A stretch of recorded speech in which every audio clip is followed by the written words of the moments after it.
Bulletin में सबसे पहले बात करेंगे ऑफिशियल सीक्रेट एक्ट के तहत इस्लामाबाद में स्पेशल अदालत कायम कर दी गई है। ऑफिशियल सीक्रेट एक्ट अदालत का इजाफी चार्ज इंसदाद दहशतगर्दी अदालत के जज को सौंप दिया गया है। कानून के मुताबिक ऑफिशियल सीक्रेट एक्ट के तहत दर्ज मुकदमात की समाअत इन कैमरा होगी। तफसील जानते हैं, नुमाइंदा जियो न्यूज़ अरफा फिरोज ने हमें ज्वाइन किया है। अरफा, आप बताइए। देखिए, ऑफिशियल सीक्रेट एक्ट के तहत इस्लामाबाद में जो स्पेशल अदालत कायम कर दी गई है और इसका जो इजाफी चार्ज है वो इंसदाद दहशतगर्दी अदालत के जज अबुल हसनात जुल्करनैन को सौंप दिया गया है। यानी कि ऑफिशियल सीक्रेट एक्ट 1923 के तहत जितने भी मुल्क भर में या बैरून मुल्क भी अगर कोई मुकदमा कुछ दर्ज होते हैं तो वो तमाम जो है वो इसी अदालत यानी कि ऑफिशियल सीक्रेट एक्ट अदालत के तहत ही जो है वो सुने जाएंगे। मुल्क भर में ऑफिशियल सीक्रेट एक्ट के तहत जो है वो अदालत ये कायम की गई है और इस्लामाबाद में ये एक वाहिद अदालत है जो इन तमाम केसेस को सुनेगी। ये भी आपको बताया चलें कि कानून के मुताबिक ऑफिशियल सीक्रेट एक्ट के तहत दर्ज मुकदमात की समाअत जो है वो तमाम इन कैमरा होगी। यानी कि मीडिया जो है वो इस समाअत को कवर नहीं कर सकेगा कैमरा अदालत में, जबकि जो वकला है वो भी सिर्फ एक वकील जो सफाई की तरफ से होगा और प्रोसिक्यूटर सिर्फ एक वकील जो होंगे वो सिर्फ उनको इजाजत होगी इस समाअत को जो है वो कैमरा अदालत में मौजूद होने की। और साथ में आपको यही बताएं कि शाह महमूद कुरैशी को कुछ देर बाद इस ऑफिशियल सीक्रेट एक्ट अदालत में कुछ देर बाद जो वो पेश किया जाएगा। इसका जो बाकायदा नोटिफिकेशन था वो लॉ मिनिस्ट्री ने 27 जून को जो वो जारी किया था और ATC 1 को ये एक्स्ट्रा जो उबूरी चार्ज दिया गया था कि ऑफिशियल सीक्रेट एक्ट की जो अदालत है उसके तमाम ये केसेस सुनेंगे और जो साइफर केस है वो भी इसी अदालत में सुना जाएगा। ये भी आपको बताते चलें कि मुख्तलिफ इसमें जो वो सेक्शंस हैं और सबसे ज्यादा जो इसकी जो सजा है वो डेथ पेनल्टी है। उसके बाद जो वो लाइफ इम्प्रिजनमेंट भी है यानी कि उम्र कैद की सजा भी इसमें जो है वो सुनाई जाएगी और कुछ देर बाद शाह महमूद कुरैशी को इसी अदालत में पेश किया जाएगा साइफर केस में। जी ठीक है, बहुत शुक्रिया आरफा, आपसे मजीद तफसील भी लेते रहेंगे।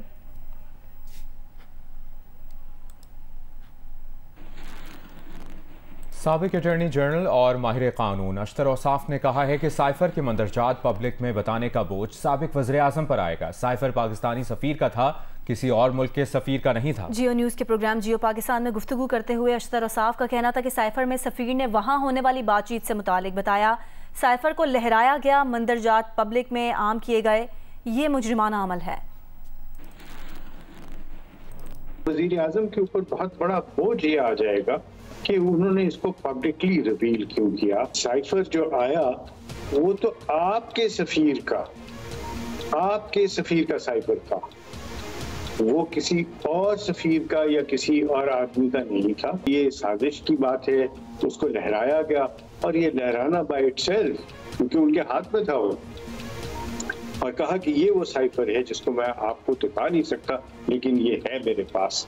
तो ये वज़ीर आज़म का कहना और वज़ीर आज़म का उसके बाकी लोगों के साथ शेयर करना ये एक मुजरिमाना अमल है।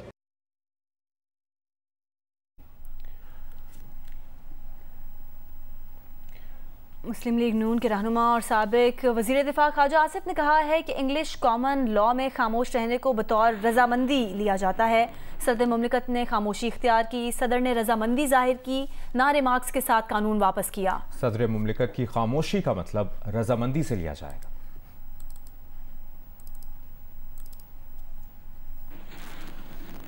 आपको ये भी बताएं कि इंसदाद दहशतगर्दी अदालत इस्लामाबाद ने बगावत, धमकाने और इश्तियाल फैलाने के केस में अदालत ने ईमान मजारी और अली वजीर को 3 रोज़ा जिस्मानी रिमांड पर पुलिस के हवाले कर दिया है। प्रोसिक्यूटर ने 10 रोज़ा जिस्मानी रिमांड की इस्तदा की थी। ईमान मजारी का कहना है कि उन्होंने भूख हड़ताल कर दी है, उनसे दौरान तफ्तीश किसी ने कोई सवाल नहीं पूछे। उनसे दौरान तफ्तीश किसी ने कोई सवाल नहीं पूछे, कहना था ईमान मजारी का। उन्होंने कहा कि इंसदाद दहशतगर्दी अदालत के जज अबुल हसनात ने यह सवाल किया कि ईमान मजारी पर इल्ज़ाम क्या है, मालूम तो हो। प्रोसिक्यूटर राजा नवीद ने कहा कि इस्लामाबाद में जलसा हुआ, रियासत मुखालिफ नारे और तकारीर हुई, ईमान मजारी और अली वजीर के जरिए शरीक मुल्जिमान तक भी पहुँचना है। दौरान समाअत अली वजीर का ये कहना था कि हम अपनी बात इस्लामाबाद तक पहुँचाना चाहते हैं, जलसे में कोई गलत बात नहीं हुई। जुम्मे के रोज़ इस्लामाबाद में PTM का जलसा हुआ था जिसके बाद ईमान मजारी और अली वजीर को गिरफ्तार किया गया था।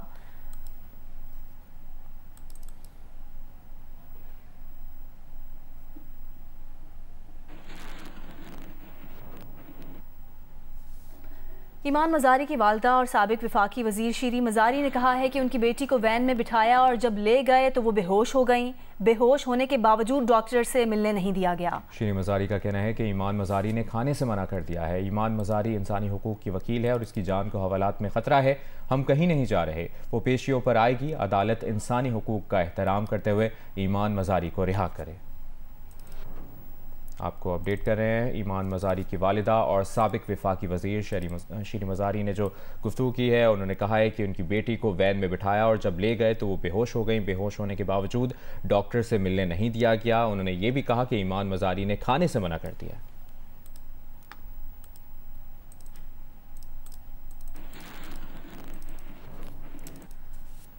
बुलेटिन में अब बात करेंगे खैरपुर की तहसील रानीपुर में तशद्दुद से कमसिन मुलाजमा फातिमा की हलाकत के केस में मुल्जिम असद शाह को 4 रोज़ा रिमांड मुकम्मल होने पर आज दोबारा अदालत में पेश किया जाएगा। गुज़िश्ता रात हवेली से रेस्क्यू की गई 3 खवातीन मुलाजमीन उनके 4 बच्चों को भी अदालत में पेश किए जाने का इम्कान है। मुकम्मल तफसील जानते हैं यासिर फारूकी से। जी यासिर, तफसील बताइए। देखें, मरकजी मुल्जिम असद शाह का आज 4 रोज़ा जिस्मानी रिमांड मुकम्मल हो गया है, जिसके बाद एक और फिर उसे मुकामी अदालत में पेश करके मजीद 10 रोज़ा जिस्मानी रिमांड की इत्तला अब जो है इफ्तिताह की जाएगी।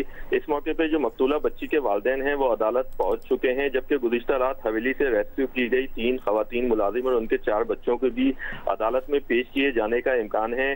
पुलिस इन तीनों खवातीन और उनके बच्चों के हवाले से उनके घर भेजने के लिए इजाजत तलब करेगी अदालत से। इस मौके पे पुलिस ज़राए ने बताया है कि इन तीनों खवातीन के बयानात कलमबंद किए गए हैं, जिनमें से 2 खवातीन का तो कहना था कि असद शाह या उनकी फैमिली हम पे किसी किस्म का तशद्दुद नहीं करती थी बल्कि ख्याल करती थी, जबकि एक मुलाजमा ने अपना बयान कलमबंद कराया है कि असद शाह नहीं लेकिन उनकी जो अहलियां हैं हिना शाह जो मुकदमे में नामजद हैं वो जरूर तशद्दुद करती थी। गुज़िश्ता रोज पुलिस ने असद शाह की वालदा का बयान भी कलम बंद किया है। उन्होंने भी अपने बयान में यही बताया है कि मुलाजमों पर तशद्दुद उनका बेटा असद शाह नहीं बल्कि बहू हिना शाह करती थी। उनकी वालदा का मजीद जो बयान कलमबंद कराया, उनका कहना है कि असद शाह का DNA टेस्ट से पता चल जाएगा कि ऐसा काम मेरा बेटा नहीं कर सकता है। जी ठीक है यासिर, बहुत शुक्रिया तफसील देने के लिए।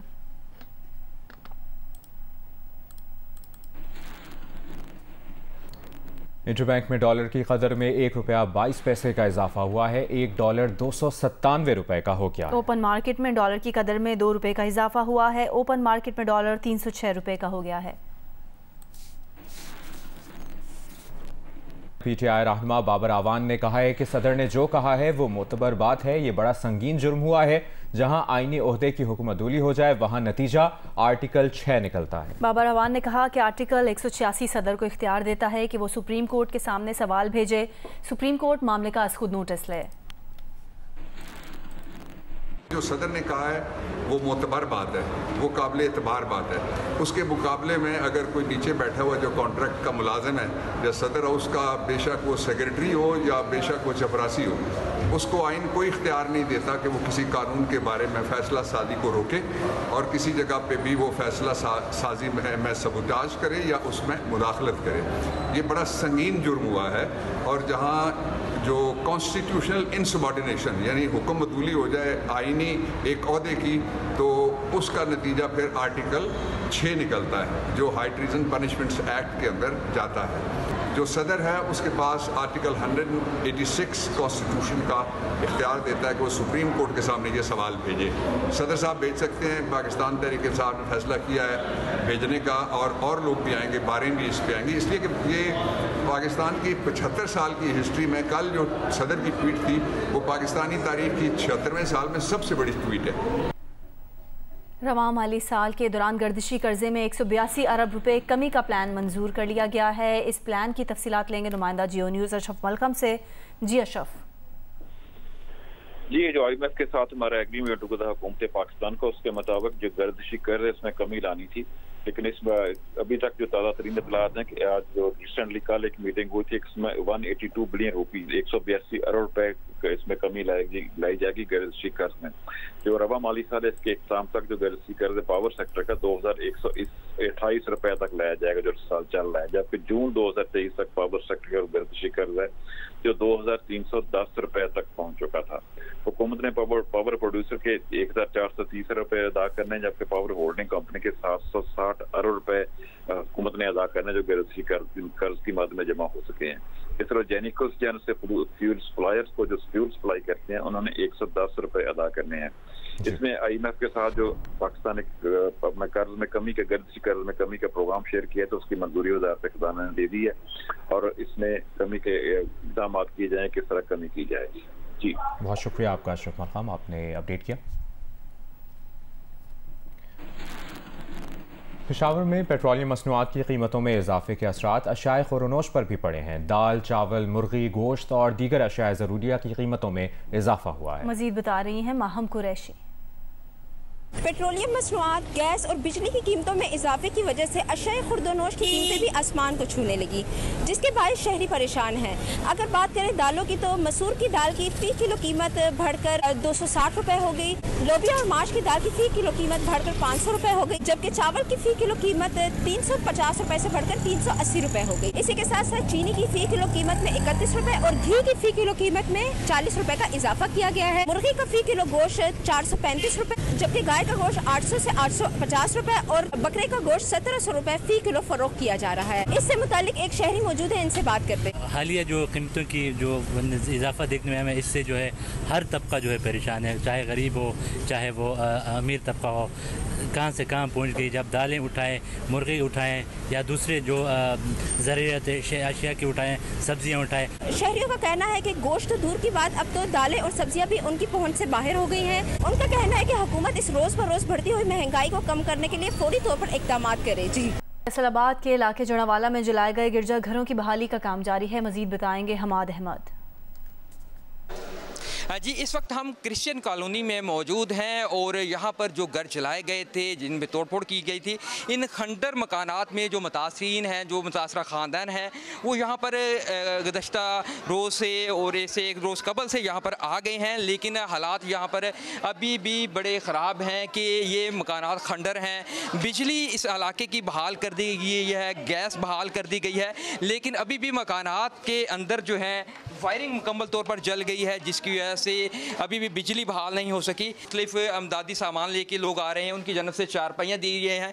इनके लिए खाने का बंदोबस्त मुख्तलिफ अफराद की जानब से किया जा रहा है कि जो नाश्ता है, दोपहर का खाना है या रात का खाना है, वो इनको मिल रहा है। यहाँ पर जो हालात हैं कि बच्चे जो हैं, आज स्कूल खुल गए हैं, लेकिन ये बच्चे जो हैं इनकी किताबें और बैग भी जल गए हैं।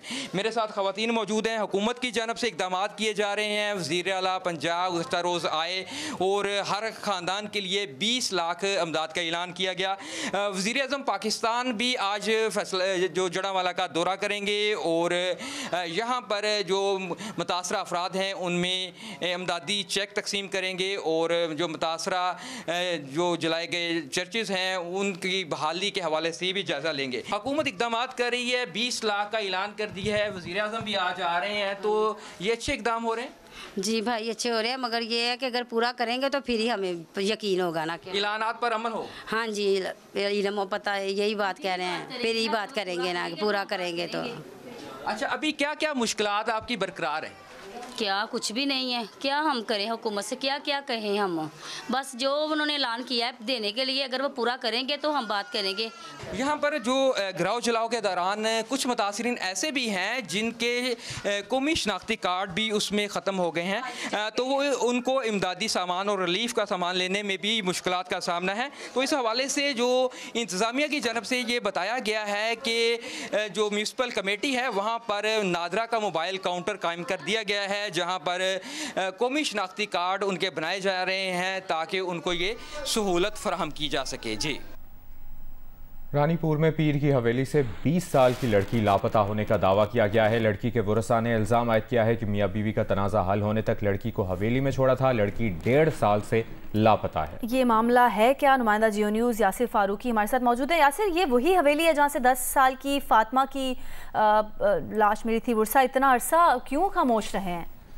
देखें, बिल्कुल ये रानीपुर में बताई जा रही है, दूसरे पीर साहब हैं, लेकिन ये करीबी अजीज बताए जाते हैं असद शाह के। अभी असद शाह का मामला ये हल नहीं हो पाया है कि एक और इंकशाफ हुआ है कि एक और पीर की हवेली से 20 साल शादीशुदा लड़की लापता हो गई है। ये कंबर के इलाके बीना गांव से रखने वाला खानदान है जिन्होंने इल्जाम आयद किया है कि उनकी 20 साल सना को 1.5 साल कबल वो शादीशुदा लड़की है, शौहर से तनाज़ा हुआ था तो पीर साहब की हवेली में छोड़ दिया था और पीर साहब ने कहा था कि ये अमानतन आप मेरे पास छोड़ के जाएं। और कुछ अरसे बाद ही फिर अचानक फोन कॉल आई थी कि आपकी लड़की लापता हो गई है। हम मुसलसल हवेली के चक्कर लगाते रहे, लेकिन हमारी किसी ने नहीं सुनी। उनका कहना था कि रानीपुर थाने पे भी गए थे, लेकिन उस वक्त के SHO ने भी हमारी नहीं सुनी थी। उन्होंने अपील की है वजीर आला सिंध और दीगर हुक्काम से कि लड़की की बाजियाबी को यकीनी बनाकर उन्हें इंसाफ फराहम किया जाए।